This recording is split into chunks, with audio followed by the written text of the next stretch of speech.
What's going on, people, and welcome back to Total Oz Spurs. And Delane, how are you, brother? Yeah, good, bro. Good. How are you? Yeah, I'm good, bro. I'm good. We're here to talk about Chelsea. Tottenham take on Chelsea this weekend. Monday morning, Hmm. I should say, for us in Australia, but Sunday Yep. afternoon, prime time. Three. No, it's not 3:30 actually. It's 11:30. No, 1:30. 1:30 Hmm. Sunday. So it's gonna be the main game or first game of the day.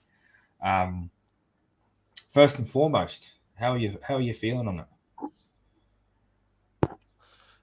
If we're going off what Chelsea's record in the Premier League under Graham Potter, I am not concerned.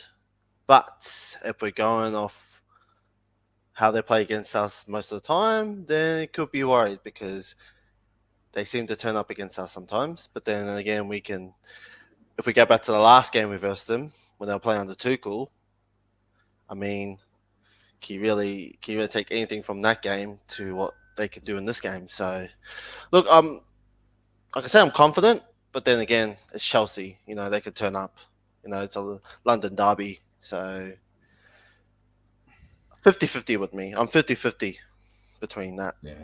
See, I'm the same. It's one of those games where form goes out the window, just like the Hmm. Arsenal game. But it seems like for us, Chelsea just they could be the worst team in the league, and Yep. they could pull a win out, a win over us. And that's the thing. It's we always tend to not turn up in these games. I mean, I'm feeling quite confident. I feel like the way Chelsea are at the moment, we've come not into a bit of form, but we kind of it seems like we're slowly growing into this system, and players are starting to actually show a bit of performances. Mm. Hoiberg is well, he's starting to get a bit more consistent, showing some Yeah, decent yeah, games. yeah. Skip showing some decent games in the middle. Royal has been fantastic the last 4 or 5 games. Really showing up in games. He may not be going forward that well, but he's still putting in a good shift, Defensive, and he's defensive defensively, wise, he's been mm, great.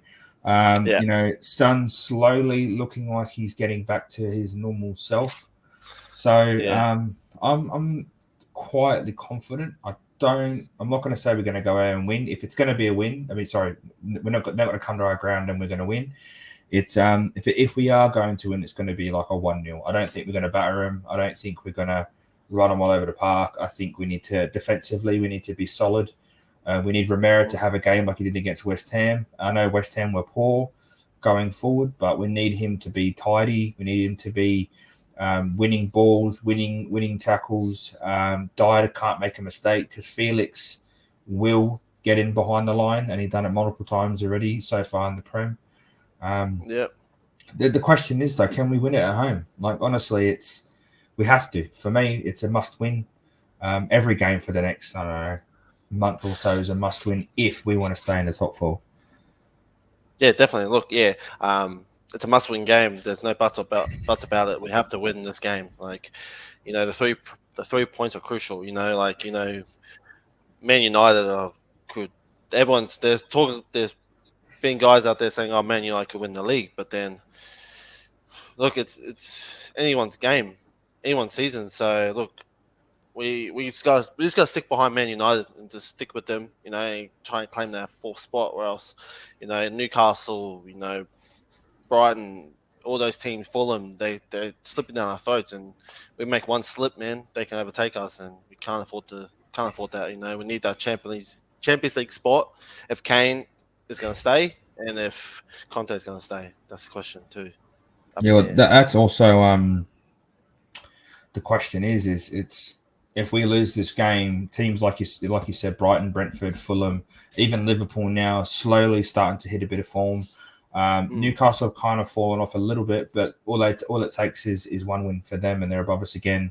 yeah. Um, it's a very close top four race, but I think it's because a lot of the teams this year are a lot stronger, and the top teams Yeah. like Chelsea, like Liverpool, aren't performing the way they should be, and it's kind of the tables kind of been muddled. But I'm not going to take away from the performances of Brighton, of Fulham, of Brentford, because and of Newcastle. No one expected them to be top four this year.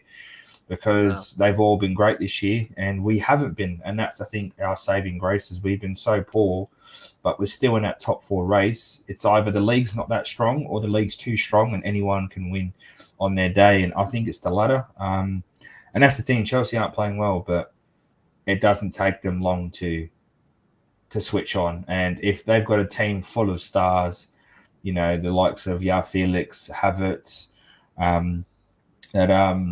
who's that old player that Mandueke, I think it was, that went there. They got Mudryk. They got, they got abundance of attacking talent, and our poorest part of the pitch is defense. So for me, it's if our defense is solid, we'll win.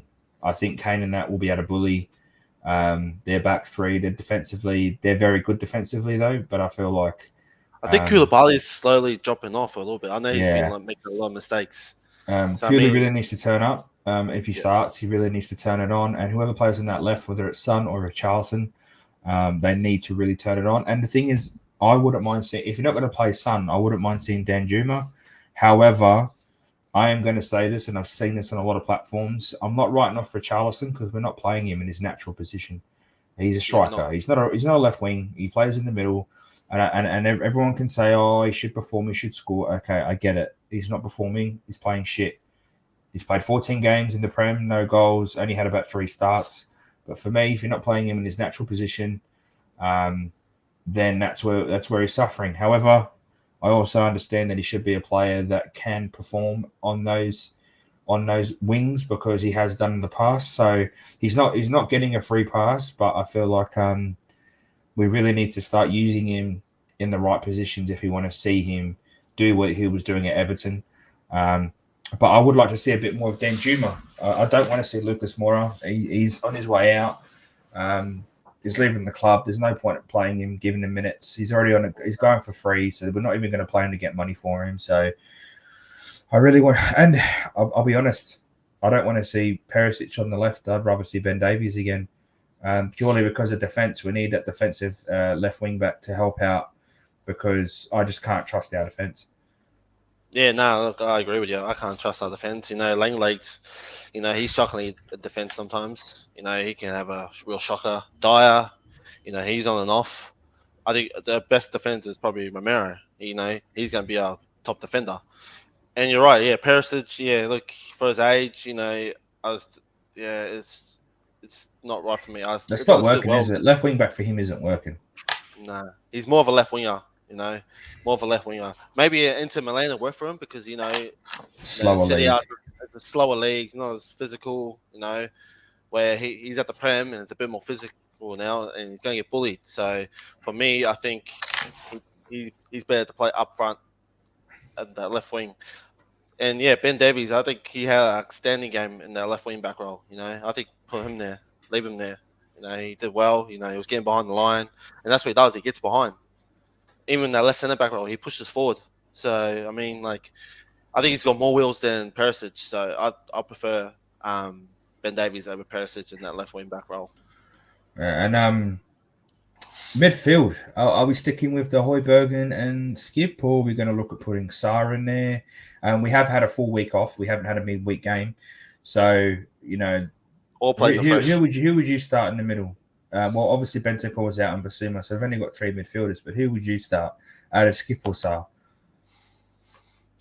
Yeah, this is a tough one because they've both been.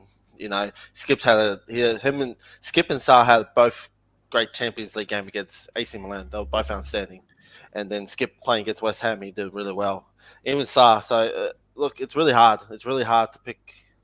I think if we're going off, I'll probably go Skip just because I think Skip knows the Premier League a little bit more than Sarr. And I think he's a bit more physical than Sarr. He gets in rough. He knows how to, get in there. So I'll start Skip and Højbjerg because, that was last season was them two, and they worked out really well. Well, that's the thing. I think Skip's starting to hit that form that he hit under Nuno and then under Conte before his big injury. He was irreplaceable. He was Conte's words where he was the first name on the sheet. Before he got injured. Played really, really well under Conte. He was one of the reasons why we had a really good start to Conte's life at Tottenham. And I've always liked Skip. I mean, you like every boy that's, Tottenham through and through, come through the academy. I do think he needs a lot of growing, but the thing is, it's his energy and his willingness to get stuck in. He does carry the ball a lot more than Højbjerg does. He does like running with the ball.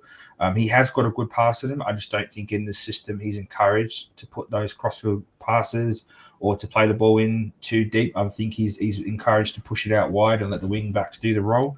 And unfortunately, with wing backs that don't attack very well, it's a bit harder to look flashy, but Højbjerg proved it in the last game. If he can thread the needle, that pass he did to Davies, if Skip has that in the locker, I've seen him do it.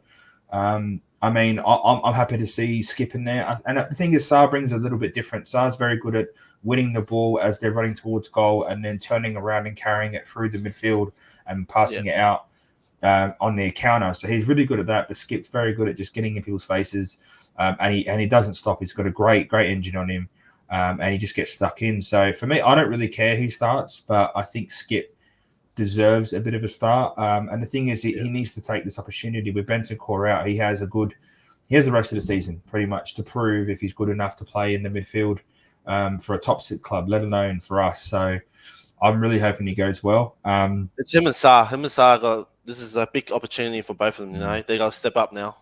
Well, right. I think our midfield is. If you take out Højbjerg, I think Højbjerg will get moved on in a couple of years. I don't think he's a great player, but I just don't think he's the player that we need in that midfield leading.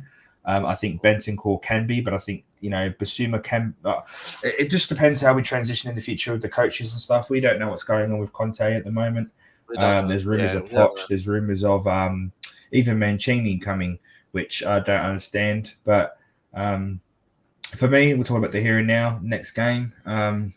I'm really hoping Skip performs well. We really need that midfield to play well, because they are going to play a midfield three, and Havertz plays as that false nine. So kind of four in the middle. They're going to have the likes of Havertz. Who would they play like? I don't even know if Mount plays anymore. They're going to have a good midfield. It's Chelsea. They have a great midfield. So in saying that, is there anything else you can think of that we need to do to beat this Chelsea team? Well, there's a question out there that has been asked. Does Porro get a start? I know Romero's been playing excellent. He's been playing well for us. You mean Royal? Oh, sorry, Royal. Does Porro get a start over Royal for this game to see what he can actually bring? Because we waited the end of the transfer window to get this guy, and he's only started one game. Now, in my eyes, he's only played one game. He's only played one game. So, in my eyes, is he not good enough, or is he still need to prove more defensively, or is it just he's just not ready yet? So, is this the game where Chelsea they're not playing that well? Is this a game you put him in to see what he can really do on the right wing back, and give Emerson a break? And then if you have to switch it up for Emerson to come on and defensively, then bring him on, or do you stick with Royal?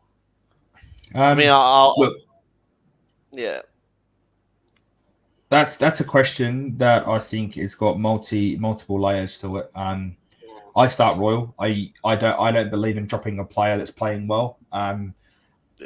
Only if the system gets changed. If we're not going to play it, but let's just say we play right wingers and they play Kulu as a cam. And that they go, oh, fuck it, Porro can play right wing, that sort of thing. But, if a player's on form, playing well, he's scored a couple of goals now. Defensively, he's decent. He doesn't get up as much, but we have been playing well with him in the team.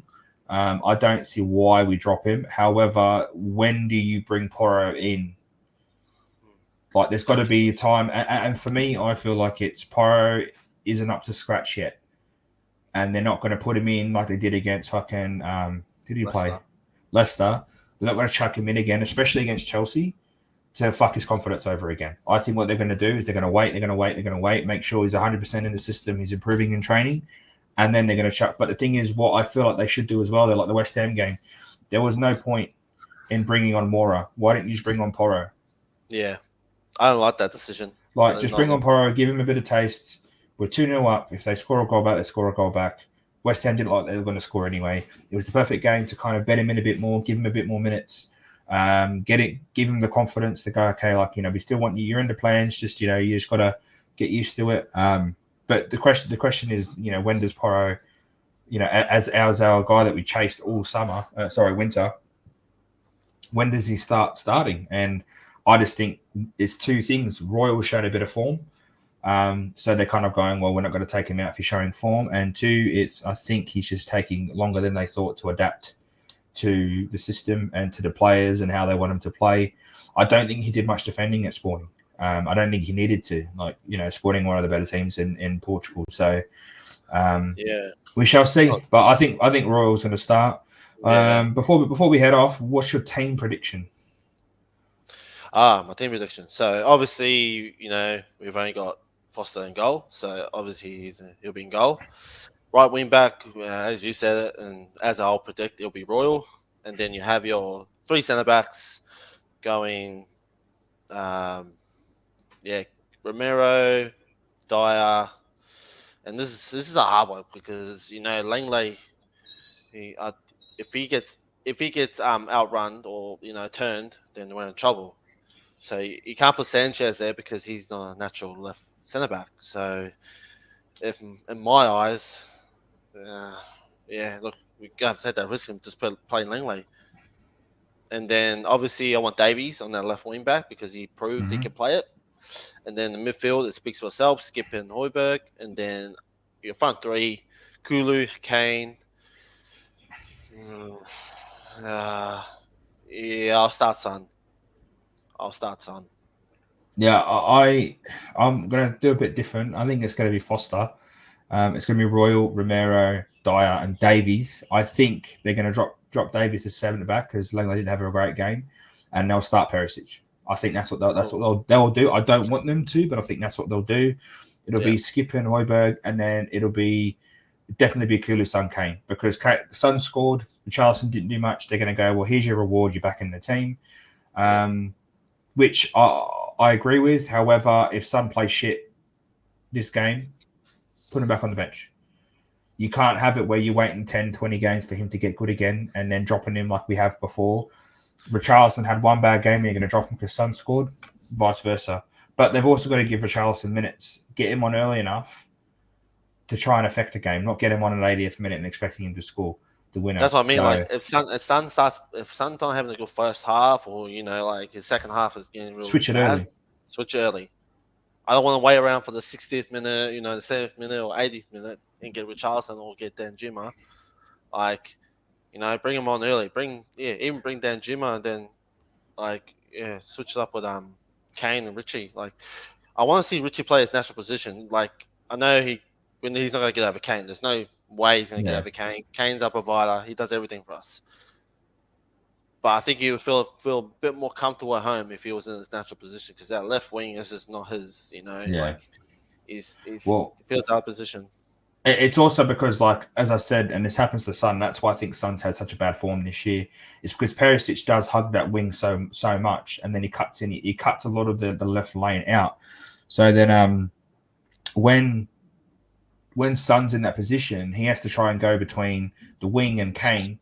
But because Kane's there's not much room for Son, and it gets congested. The defense condenses, and there's not much room for Kane or Son. So for me, if it's not working and Son does start, if we are going to switch anyone, for me, I'd take Perisic off. I'd go back 4, and I'd put Richarlison on. And what I'd try to tell Richarlison and Kane is play like a 2, but tell Kane to drop deep, not like a cam, like a centre forward. And then, or like a false 9, and have Richarlison just stay up top and tell Son and Kulu to have the width. That's what I would do. It's not going to happen. If we are going to stay as a 5, I would take Son off. I'd put Danjuma on, and then I wouldn't even bring Richarlison on because for me it's not going to work if he's not playing centrally. Or you just tell Danjuma, or you tell because if Perisic comes off, probably Davies will go out there. Because Sess is injured. But I don't think if Perisic comes off, we're going back 4 because there's no one else to replace him on the left wing. And if that happens, then I do think I would, if Son's not playing well, I'd take Son and Perisic off, Danjuma and Richarlison, and tell Danjuma to rip on the wing, and I'd tell to Richarlison to poach in the middle, and then have Kane just slot in wherever he can because he's smart enough to slot into positions. and he can long shot, he can put the ball in, he can get into the box. So for me, that'll work. And that's the thing. If you don't take Son off and you're taking Perisic off, you're going to bring on someone attacking. You bring on Richarlison and you do the same thing. Just have Son hold that width. Yeah. But I don't think he's done too well holding that width lately. But in saying that, I think it's time to wrap up. Thanks everyone for watching. Make sure you like and subscribe to the channel and hit that notification button. We're going to start wrapping up some videos. We've been a bit lax lately, especially with me being back in England. But I'm back now, and the boys are ready to go. We have some future streams or videos in mind. We won't announce anything until we fully confirm what we're going to do. But we're going to put some more content, more football content. But it's not going to. It's going to be a bit of a mixture. So make sure you're staying tuned into the channel. That's why hitting that notification button really helps, because then you can see all the new videos. So shot for coming on. No worries, bro. Just having me. Make sure you stay safe, and as we always say here at Total Spurs, stay Spursy.